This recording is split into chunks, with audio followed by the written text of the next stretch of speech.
지난주에 저희들이 묵상한 요한복음 10장의 본문은 내 양에 저희가 초점을 두었습니다. 너희가 내 양이 아니므로 믿지 아니하는도다. 복음서에 있는 예수님의 말씀 중에 하나인데, 우리가 양이라고 우리를 일종의 비유로 사용하는데, 예수님의 우리 가운데, 예수님께서 목자 되신 또 돌보는 양 무리 가운데 내 양이 있고 내 양이 아닌 존재들, 내 양이 아닌 그런 양이 있다는 거죠. 성탄절을 맞이해서 또 한 해의 마지막 주간을 맞이해서 이런 질문을 하시면 좋을 것 같습니다. 과연 나는 이 한 해 동안 주님 보시기에 주님이 내 양이라고 말씀하실 만큼 그 내 양으로 살아왔는가? 저는 김혜자 선생의 그 부친의 딸을 향한 충고 또 조언에서 세 단어를 좀 여러분에게 기억하도록 말씀드렸는데요. 이 세 단어를 가지고 우리가 과연 주님의 양인가, 주님이 내 양이라고 부르는 그런 존재로 살아왔는가를 한번 점검해 보시면 좋겠습니다. 첫째는 영향력입니다. 내 양으로 살아가는 사람들에게는 영향력이 있습니다. 평생을 배우로 살아서 우리 김혜자 선생님이 갖고 있는 영향력이 아주 분명히 있죠. 그래서 이분이 광고하는 것 굉장한 신뢰를 얻습니다. 또 이분이 돕는 NGO 단체들이 있습니다. 이분은 크리스천이고 또 권사님입니다. 제가 방송 활동을 활발히 하던 10수년 전에 제가 10시 프로그램을 생방송으로 아나운서와 함께 10시 50분까지 진행하고 나면 바로 이어지는 코너가 짧은 칼럼인데 김혜자와 차 한 잔을 이었습니다. 작가가 물론 써주는 것이지만 작가와 이야기하면서 본인의 경험도 상당히 거기 담겨 있었을 것입니다. 방송을 끝내고 방송 스튜디오를 나와서 늘 이 김혜자 씨의 목소리로 그 짧은 5분 칼럼을 들었던 기억이 생생합니다. 영향력이 왜 중요한가 하면 영향력은 다른 사람들에게 변화를 가져오기 때문입니다. 그래서 이 영향력을 정의할 때 그냥 영향력이라고 이야기하지 않고 그 앞에 좀 더 성서적인 단어, 선한 영향력을 붙이면 좋을 것 같습니다. 영향력에도 어떤 사람을 부정적으로 바꿀 수 있습니다. 사람을 힘들게 하고 어렵게 하고 상처 주고 타락하게 할 수 있습니다. 이것은 선한 영향력이 아니죠. 이건 악한 영향력이죠. 부정적인 영향력이죠. 그러나 하나님의 사람으로 주님의 양으로 그리스도인으로 살아가는 우리에게는 선한 영향력이 살아 움직입니다. 그 선한 영향력이 나 자신을 바꾸는 것입니다. 나 자신을 좀 더 그리스도인에게 변화시키는 것입니다. 나의 변화되는 모습들이 내 주변에 그리스도께서 살아서 역사하신다는 것을 보여주는 증거가 되는 것입니다. 이것이 복음의 능력이고 이것이 그리스도께서 우리에게 주시는 생명, 영원한 생명의 능력입니다. 1년 동안 여러분들이 선한 영향력이 있는 삶을 살았는지를 질문해 보시는 게 좋습니다. 그리고 이 한 해 동안 여러분이 선한 영향력이 있는 삶을 조금 부족하게 살아왔다면 이 한 주간이 지나고 맞이하는 새로운 해에는 선한 영향력이 더욱더 증대되는, 늘어나는, 풍성해지는 그런 삶을 살도록 결심하는 것. 하나님께서는 그것 때문에 오늘 이 예배 가운데 우리를 부르신 것입니다. 이것은 매우 중요한 일입니다. 우리는 상당히 평가에 좀 박한, 좀 인색한 그런 문화가 있는 것 같습니다.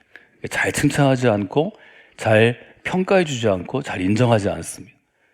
그런데 그렇게 하면 신앙생활이 굉장히 어렵고 힘들 수 있습니다. 한 해 동안을 돌아보고 선한 영향력이 있었던 것, 또 선한 영향력을 우리가 발휘했던 것, 그것들을 돌아보면서 여러분의 삶을 돌아보시면 좋겠습니다. 두 번째는 좋은 배우라는 표현입니다. 이 말은 배우로 살아가는 많은 사람들 중에 좋은 배우도 있지만 그렇지 않은 사람도 많다는 걸 우리에게 알려줍니다. 좋은 배우는 어떤 배우일까요? 김혜자 선생을 예로 들면 자기에게 주어진 역할을 충분히 해서 연기력이 뛰어나다, 이런 평가를 받아야 할 것입니다. 또 배우로 살아가는 게 쉽지 않습니다. 유명한 사람들 몇 명을 제외하고는 생계 유지가 안 될 정도로 어렵고 연극을 하든지 독립영화를 하면 다른 일을 하면서 자기가 좋아하는 연기를 해야 합니다. 그런 일을 하면서도 배우에 대한 당당함이 있고 자신감이 있고 배우가 주는 영향력을 아주 크게 알고 있다면 그 사람도 좋은 배우가 될 것입니다. 배우로서는 평범하지만 사람으로서 좋은 사람이 많이 있을 것입니다. 배우로서는 아주 유명하지만 사람으로서는 신문의 사회면에 가십거리로 늘 실리는 부정적인 영향을 하는 사람들이 매번 있습니다. 좋은 배우란 사람으로서도 좋은 사람으로 살아가고 다른 사람에게 피해를 주는 것보다 다른 사람에게 좋은 선행을 베풀고 다른 사람을 섬기고 봉사한다면 좋은 배우일 것입니다. 유명인으로서 다른 사람에게 좋은 영향을 주는 것은 아주 좋은 배우가 되는 것이라 딸에게 아마 그런 생각을 했던 것 같습니다. 혹 여러분이 돌아보실 때 나는 좋은 그리스도를 평가받기는 좀 부족한 면이 이렇게 있구나 생각하면 내년에는 그 부족한 면들을 훨씬 더 여러분들이 성장시키시고 또 성숙시키셔서 내년 이맘때에는 그래도 2023년보다 2024년이 내가 훨씬 더 좋은 그리스도인으로 살아왔구나, 이런 평가를 스스로 또 내리실 수 있는 그런 분들이 되시면 좋겠습니다. 세 번째로는 세상에 의미 있는을 제가 좀 기억하시도록 말씀을 드렸습니다. 배우는 세상에 결국 자기 목소리로 자기가 맡은 배역으로 무언가 얘기하는, 무언가를 전하는 사람입니다. 우리는 세상에 의미 있는이 아니라 주님 보시기에 혹은 하나님의 관점으로 이렇게 좀 바꾸면 좋을 것 같습니다. 배우가 세상에 의미 있는 영향력을 주면 그 배우의 삶은 크게 쓰임받게 될 것입니다. 그 배우가 말하는 것, 또 그 배우가 행하는 것에 따라서 굉장히 많은 영향을 받기 때문입니다. 이 김혜자 선생은 그리스도인으로서 복음적인 선교단체가 하는 일에 일종 홍보대사가 돼서 수많은 어린 아이들에게 아주 큰 영향을 지난 수십 년간 주었던 것도 여러분이 잘 알고 있습니다. 신앙의 측면에서 보면 세상에 의미 있는 영향력은 세상을 선하게 변화시키는 영향력입니다. 또 세상을 거룩하게 변화시키는 영향력입니다. 그러므로 세상을 선하고 거룩하게 변화시키는 영향력을 내가 과연 발휘하면서 한 해를 지냈는가를 좀 돌아보시면 좋을 것 같습니다. 지난주에 우리는 주님께서 내 양이라고 말씀하는 그 양들의 특징을 살펴보았습니다. 첫째 특징은 어떤 것인가요? 내 양은 목자의 음성을 듣습니다. 여러분에게 이 구절을 암송하도록 부탁을 드렸는데 27절입니다. 같이 한번 읽어볼까요? 내 양은 내 음성을 들으며 나는 그들을 알며 그들은 나를 따르느니라. 순서대로 세 가지 얘기하면 내 양은 목자의 음성을 매일 듣습니다. 목자의 음성을 듣는 이 양을 선한 목자가 알고 있습니다. 두 번째는 선한 목자는 내 양을 알고 있습니다. 세 번째, 내 양은 목자를 따르고 있습니다. 이 세 가지가 지난주에 우리가 함께 나눈 요한복음 10장의 한 단락의 일정한 교훈입니다. 이어서 오늘 우리가 생각할 것은 그러면 이처럼 선한 목자가 내 양이라고 인정하는 진짜 양들은 어떻게 살아가는가 하는 것입니다. 과연 선한 목자 되신 주님께서는 진짜 양들을 위해서 어떤 일을 하시는가? 양의 입장에서 보면 주님께서 우리에게 주시는 선물 같은 삶이기도 하고 주님께서 우리에게 주신 특별한 어떤 것, 양으로서의 특권이기도 할 것입니다. 저는 이 세 가지를 여러분들이 잘 기억하시면서 주님께서 여러분을 내 양이라고 그렇게 인정하고 부를 수 있는 그런 그리스도인의 삶을 살아가시기를 주님의 이름으로 부탁을 드립니다. 첫째, 선한 목자이신 주님께서는 내 양을 향해서 무엇을 한다고 말씀하시는가 하면 15절에 보면 이렇게 되어 있습니다. 아버지께서 나를 아시고 내가 아버지를 아는 것 같으니 나는 양을 위하여 목숨을 버리노라. 이것은 매우 중요한 선언입니다. 주님께서 뭐라고 말씀하시는가 하면 나는 양을 위하여 목숨을 버린다고 말씀해 주십니다. 이것은 복음서가 가지고 있는, 우리가 복음이라고 부르고 있는 복음의 가장 큰 메시지입니다. 우리가 아기 예수님의 이 땅에 오심, 예수님의 탄생을 아주 축하하고 또 기념하고 널리 알리는 것은 바로 그분께서 오셔서 양들을 위하여 목숨을 버리시기 때문입니다. 공생의 끝, 그때 예수님께서 양들을 위해서 목숨을 버리십니다. 맞으면 목숨을 버리시기까지 내 양을 지키시고 보호해 주신다는 것입니다. 우리 시편에서 특별히 다윗의 이야기에서 선한 목자가 무엇을 하는지를 압니다. 다윗은 여러분이 아시는 것처럼 자기를 지키는 물맷돌을 들고 다녔습니다. 양들은 늘 노리는 맹수들이 있을 것입니다. 그래서 안전한 곳은 모르지만 맹수들이 있는 곳에서 사냥감이 될 수 있습니다.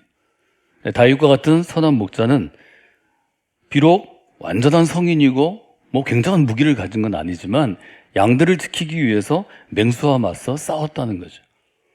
맹수가 한 마리 두 마리면 혹 물리칠 수 있겠지만 맹수가 떼를 지어서 10마리 이상 무리를 지어오면 목자도 도망가고 싶은 마음이 있을 것입니다. 양들을 버리고 도망가고 싶을 때와 상황이 있을 것입니다. 그럼에도 불구하고 선한 목자는 양들이 걱정이 돼서 맹수에게 찢김을 당해도 양들을 지키고 보호한다는 거죠. 이것이 선한 목자께서 하는 일이라고 성경은 분명히 우리에게 도전합니다.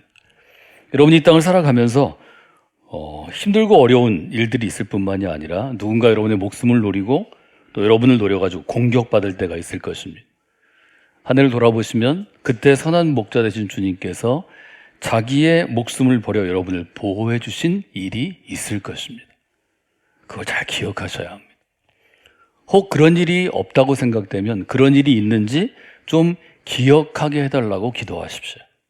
여러분 잘 모르지만 악한 세력들이 여러분의 안전이나 여러분의 생명이나 혹은 여러분의 가족들을 노리고 공격할 때 선한 목자께서 그들을 막느라 피투성이가 되는 사건들이 있을 것입니다. 그것들을 잘 기억하는 것, 그것이 여러분의 신앙의 큰 성장의 계기가 됩니다. 여러분 신앙이 잘 자라나지 않고 신앙이 좀 자주 흔들리고 이 굳건한 견고한 신앙이 되지 않는 이유는 그 순간을 잘 몰라서 그렇습니다. 그 순간을 여러분의 눈으로 보고 깨달아 알아야 하는데 그런 일들이 적기 때문에 그렇습니다. 선한 목자 되신 주님께서 그 일을 행하시는 것을 여러분들이 좀 보고 느끼고 체험하는 이 마지막 한 주간이 되었으면 좋겠습니다. 그럼 내년에는 그런 때 얼마나 목숨을 버리면서 나를 지켜주시는지를 여러분들이 보실 수 있을 것입니다. 예수님 똑같은 얘기를 요한복음 17장에서 하셨는데요. 예수님 이렇게 얘기하십니다. 내가 그들과 함께 있을 때 내게 주신 아버지의 이름으로 그들을 보존하고 지키었습니다. 예수님이 제자들을 보존하고 지켰다고 분명히 말씀해 주시는데 이 부분도 여러분들이 기억하시면 여러 가지로 도움이 되리라 그렇게 생각합니다. 두 번째로 내 양에게 주시는 약속은 어떤 것인가 하면 28절에 있는 말씀입니다. 28절을 좀 같이 읽어보겠습니다. 내가 그들에게 영생을 주노니 영원히 멸망하지 아니할 것이요 또 그들을 내 손에서 빼앗을 자가 없느니라. 여기서 아주 분명하게 얘기하십니다. 영원히 멸망하지 아니할 것이요. 저게는 이 약속의 말씀이 제가 믿음으로 살아가는데 큰 힘이 되는 말씀입니다. 영원히 멸망하지 않는다에 대해서는 일부 이단 종파에서는 사람이 죽지 않고 계속 사는 것, 이것을 영생이라고 해석하고 또 가르치기도 합니다. 성경은 그것을 얘기하지 않습니다. 그것은 어느 문화권에 있는 영생불사와 같은 개념인데요.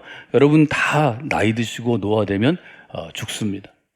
성경은 죽음을 우리 인생의 분명한 과정으로 못 박습니다.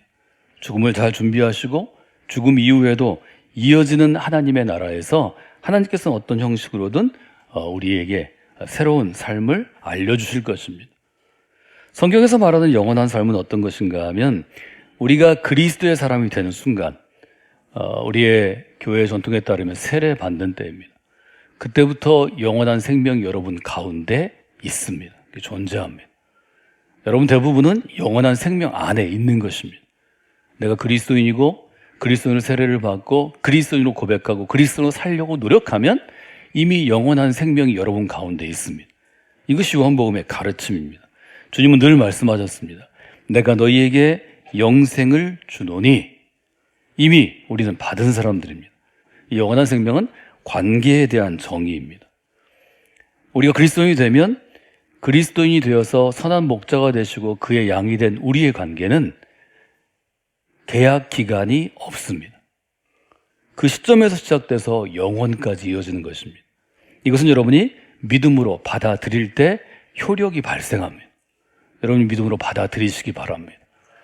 누가 물어보면 나는 그리스도인으로 헌신하고 결단하고 세례를 받고 성령께서 주님께서 내 안에 들어와 계신 이후부터 영원한 생명을 누리는 사람이 되었습니다. 이렇게 고백하는 게 성서적으로 또 신학적으로 바른 고백입니다. 그러나 세상에서의 관계는 아무리 견고해도 계약 기간이 있습니다. 끝나는 시간이 있습니다. 아무리 열심히 일하고 직장을 사랑하고 직장에 헌신했어도 은퇴할 시기가 있는 것입니다. 김혜자 선생도 한 회사와 27년을 동행했다고 합니다. 우리가 다 아는 거죠. 1975년부터 한 회사에 광고를 했는데요. 그 광고를 시작할 때 이렇게 결심했다고 합니다. 스스로 다른 회사의 광고, 다른 광고를 하지 않고 내가 이 회사 광고를 할 때는 이 회사만 해야 되겠다. 이런 마음을 가지니까 실제로 오랜 동안, 제일 오래 한 회사의 광고 모델이 되었습니다.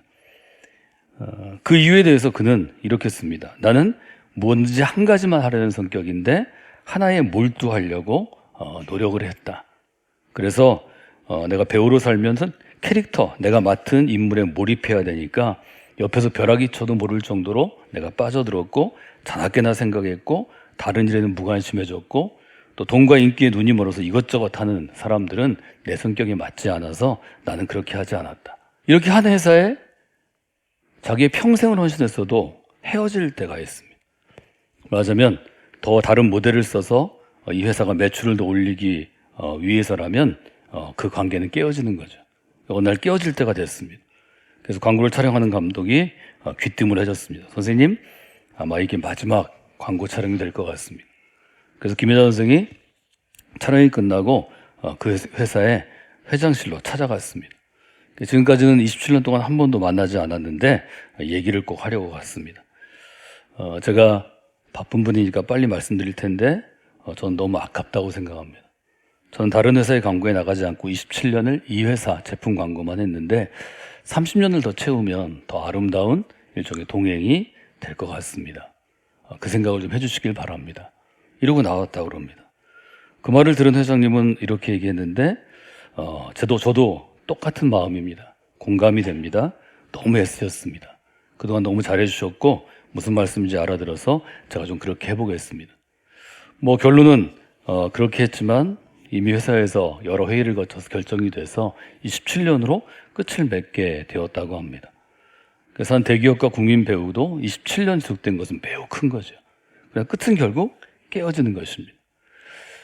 그러나 선한 목자와 양과의 관계는 깨어지는 끝이 없습니다. 영원히 멸망하지 아니할 것이요. 이것은 매우 귀중한 관계입니다. 때로 우리는 세상과의 관계처럼 잘하면 또 결과가 좋으면 계약이 이어지고 잘못하면 계약이 끊어지기 때문에 신앙생활도 여러분이 그렇게 생각할 수 있습니다. 내가 신앙생활을 잘하고 조금 더 헌신하고 주님 모시기에 좋으면 이 관계가 계속 이어지고 내가 뭘 좀 잘못하면 이 관계는 끊어질 것이다. 여러분 그런 생각을 버리셔야 합니다. 성경이 우리에게 약속하는 것은 선한 목자 되신 주님이 우리에게 약속하는 것은 잘못해도 관계는 끊어지지 않습니다. 영원한 관계입니다. 우리가 자꾸 신앙생활에서 흔들리고 여러 가지 이유를 대고 또 여러분의 신앙이 아주 깊어지지 않는 이유가 저는 여기에 있다고 봅니다. 여러분 믿음이 필요합니다. 하나님께서 여러분을 선택하시고 여러분이 예수 그리스도를 인생의 주님으로 고백하시고 인생의 주인으로 받아들이고 그리스도인이 되셨으면 이 관계는 영원히 멸망하지 않습니다. 여러분은 하나님의 소유입니다. 여러분은 주님이 아시는 내 양이라고 부르시는 선한 목자와 양과의 관계는 끊어지지 않습니다. 혹 금년에 여러분이 잘못한 부분, 부끄러운 부분이 있다면 새해에는 더 성숙한 여러분으로 거듭나시면 됩니다. 더 열심히 하십시오. 그럼 주님이 기뻐하실 것입니다. 이것은 자녀와의 관계하고 마찬가지입니다. 자녀와의 관계를 자녀가 잘하면 있고 잘못하면 끊어낼 수 없는 것처럼 이것은 영원히 멸망하지 아니하는 관계입니다. 여기에 구원의 확신이 여러분에게 있으셔야 합니다. 그래야 기독교 여러 이단 종파들이 구원의 확신의 문제를 다룰 때 여러분이 흔들리지 않고 그분들의 잘못을 분명히 알려줄 수 있습니다. 이 점을 여러분들이 분명히 하셔야 합니다. 이것은 약속입니다. 이것은 선언입니다. 이것은 변치 않는 하나님의 약속입니다. 그래서 영원히 멸망하지 아니한 여러분의 관계들을 마음 가운데 두시기 바랍니다. 저는 세 번째도 굉장히 매력적인데요. 28절, 29절에 이렇게 되어 있습니다. 29절을 읽어볼까요? 그들을 주신 내 아버지는 만물보다 크심에 아무도 아버지의 손에서 빼앗을 수 없느니라. 여러분의 영혼이 너무 귀하기 때문에 악한 세력, 성경이 사단이라고 불리는 악한 세력들이 여러분을 아버지의 손에서 빼앗으려고 시도할 때가 많이 있습니다. 여러분이 알 때도 있고 모를 때도 있을 텐데요. 여러분이 어떤 사고 가운데, 어떤 어려움 가운데, 혹은 어떤 성공 가운데 사단의 세력이 여러분을 빼앗아 가려고 시도합니다. 그런데 아주 분명하게 선언합니다. 한번 하나님의 소유가 되면, 선한 목자의 양이 되면 이 세상의 어떤 것도 아버지의 손에서 여러분을 빼앗아 갈 수 없습니다. 이것은 앞에 두 번째 교훈하고 아주 비슷하고 유사한 그러한 여러분의 믿음이 있어야 하는데요. 바울은 이것을 이렇게 표현했습니다. 나는 확신합니다. 사망이 되었든지 죽음이 되었든지 생명이 되었든지 천사가 되었든지 세상의 권세자가 되었든지 현재일이 되었든지 장래일이 되었든지 능력이나 높음이나 기품이나 다른 어떤 피조물이라도 그 다음 같이 읽을까요? 우리를 우리 주 그리스도 예수 안에 있는 하나님의 사랑에서 끊을 수 없으리라. 때때로 우리가 좀 신앙생활 하다가 좀 실수하면, 뭘 잘못하면 이 관계가 끊어지고 내가 어려움에 처할 수 있다는 어떤 근심이나 두려움이 있을 수 있습니다. 여러분 거기서 이겨내셔야 합니다. 우리가 하나님의 소유가 일단 한번 되면 10년 전이든 20년 전이든 하루 전이든 어떤 악한 세력도 아버지 손에서 우리를 빼앗아 갈 수 없습니다. 이것은 너무 중요한 일입니다. 이 확신 가운데 우리는 신앙생활을 하는 것입니다. 우리가 좀 잘하고 못할 수는 있지만 우리의 존재 자체는 하나님이 구원하신 존재입니다. 이 마음을 가지고 여러분들이 한 해를 마무리하시고 또 새해를 맞이하시는 분들이 되시면 좋겠습니다. 내 양은, 선한 목자가 내 양이라고 부르는 내 양의 특징이 여기에 있습니다. 우리는 목자에 대한 믿음으로 살아가는 것입니다. 때로는 세상을 살다 보면 신앙으로 또 믿음으로 그리스도로 살지만 어려운 일도 힘든 일도 괴롭게 하는 일도 있습니다. 그것이 우리를 불안하게 할 때도 있고 우리를 괴롭게 할 때도 있습니다. 그러나 아주 분명한 목자를 향한 믿음으로 가지고 있어야 합니다. 목자를 믿어야 양이 안정되게 살 수 있습니다. 목자를 믿어야 아주 행복하게 살 수 있습니다. 목자를 믿어야 그래야 생명 있게 살아갈 수 있습니다. 여러분 지난 한 해를 그리스도인으로 살아오셨는데요. 하나님께서는 예수 그리스도를 보내시고 예수 그리스도의 선한 목자가 되도록 우리에게 보내주셨습니다. 여러분은 선한 목자께서 내 양이라고 부르는 소중한 존재들입니다. 그 양이 걸어가는 길들을 여러분이 기억하시고 목자의 음성을 듣고 목자를 따르는 귀한 양으로 살아가신 여러분이 되시기를 주님의 이름으로 부탁을 드립니다. 여러분 주보에 보시면 주보에 결단의 기도가 있습니다.